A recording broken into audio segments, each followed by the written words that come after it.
your New Year's resolutions yet? If you're nodding your head, don't worry, my friend. You're not alone. Research suggests about 80% of New Year's resolutions fail by February. Those aren't great odds. In this episode, I'll share how you can avoid becoming a New Year's resolution statistic by setting goals your brain actually sticks to. Plus, one strategy to get back on track with your 2022 goals if you started to slip back into those old habits. Okay, let's dive in.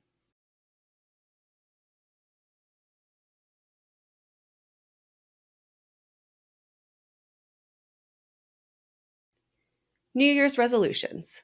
Whether you love them or hate them, most of us make some type of goal or resolution for the new year.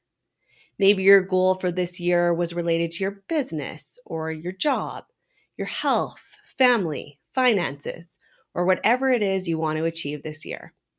It's December 31st, and you're starting to feel excited for the new year, full of possibility, hope, and anticipation. You say to yourself, that's enough of these habits that are holding me back. In 2022, I'm going to get in shape. I'm going to lose weight, save money, finally quit my job, get out of this relationship rut, finally make a change.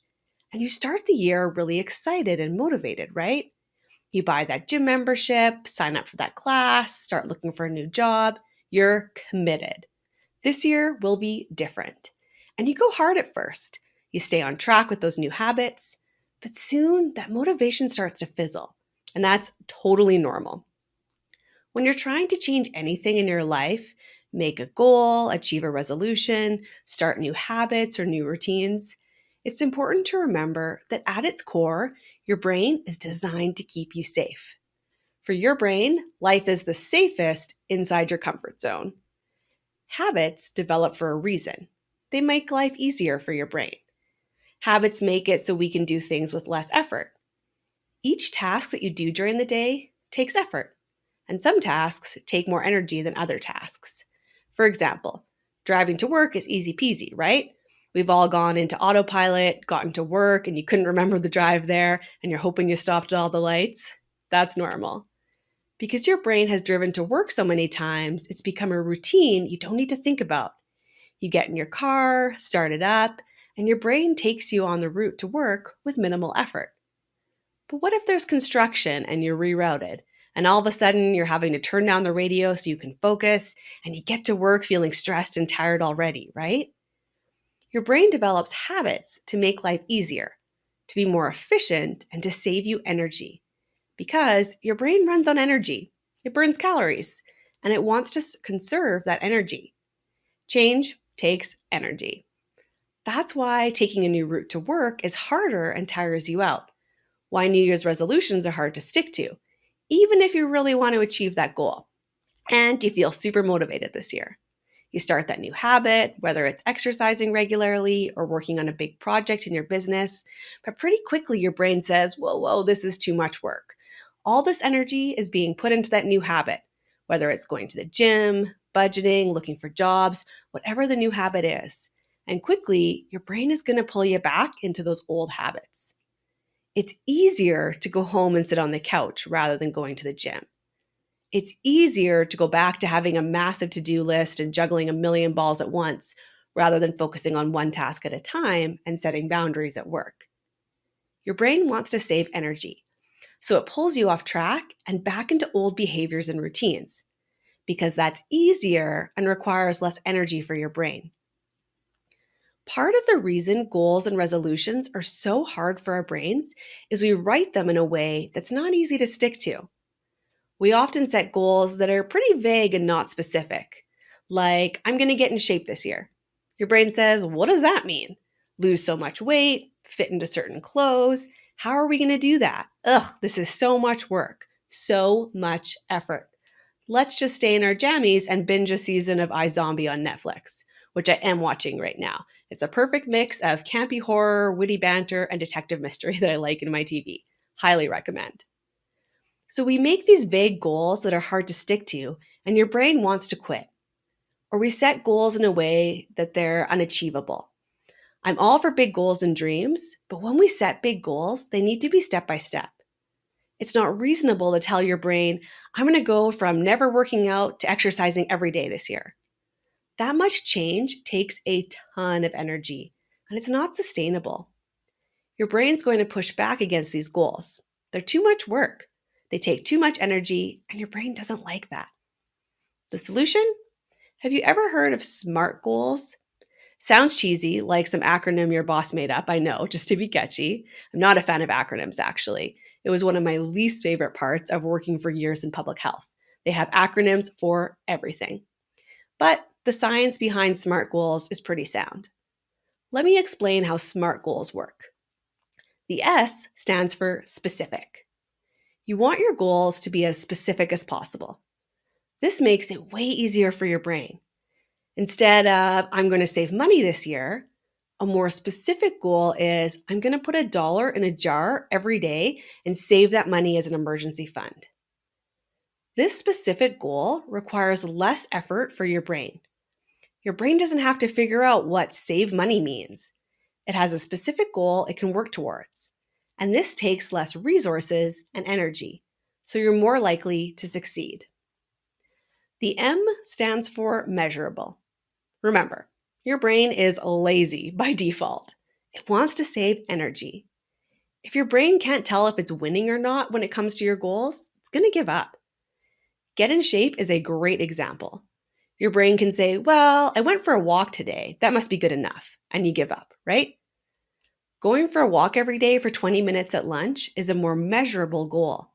It gives your brain a defined outcome, so you know if you're on track, and you're not spending energy to figure out if your goal is working or not. The A in SMART goals refers to goals being achievable or attainable. Let's go back to that goal of working out every day.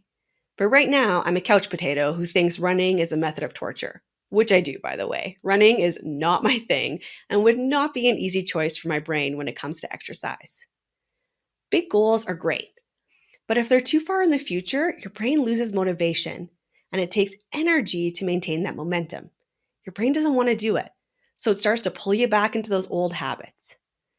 Make sure your goal or resolution is something that starts small. I recommend baby steps to any new habit. Each step seems small, but it builds momentum for your brain. Instead of run every day, a more achievable goal to start with would be to go for a walk once a week. I know it's frustrating to start small. Our brains also want all the success right now.